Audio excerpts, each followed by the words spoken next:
तो हम बता दें, बात आज हम करने वाले हैं खेसारी लाल के चुम्मा वाले जो सॉन्ग है इस चीज़ को। इस मैं बता दूं, बॉलीवुड के नंबर 1 स्टार अमिताभ बच्चन जो है ये सॉन्ग वो भी निकाल चुके हैं। उनके एक गाने में, मूवी में थी, सॉरी।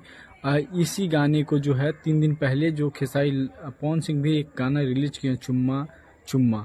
फिर जो है 2 दिन हो गया, खेसारी लाल का भी एक चुम्मा गाना रिलीज हुआ है जो राजा राम मूवी का है। अब देखिए, राजा राम मूवी में इन्होंने दिखाया है और इन्होंने जो एक्टिंग की है राजा राम की, और इसमें जो है इनका 2 किरदार दिखाया जा रहा है। उस किरदार में एक राजा और राम, ये 2 नाम है ना, ये अलग है। राजा जो है वो अलग किरदार है, राम जो है वो अलग किरदार।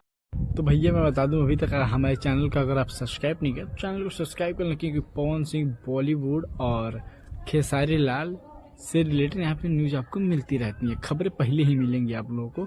और गाइस मैं बता दूं आप सभी को ना कि खेसारी लाल का जो ये बकचोदियाँ या ये बकवास जो मूवियाँ निकाल रहे हैं और ये गाने निकाल रहे हैं, देखिए इसमें किरदार क्या है। किरदार इन्होंने डाल दिया सिया राम, राजा राम। एक तो ये राम का रोल और दूसरा जो है राजा का रोल, एक ही कर लेते तो कितना मजा आता। लेकिन इसमें जो है ना बहुत ही बकवास ये मूवी है, जैसे कि फनी है।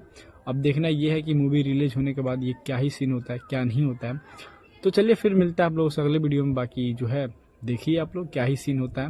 और अगर गाना आप नहीं सुने राजा राम मूवी का चुम्मा चुम्मा दे दे चुम्मा, तो ये जाके जरूर देख लीजिएगा क्या ही गाना है क्या नहीं, जरूर देखिएगा। Thank you for watching and love you, tata bye bye.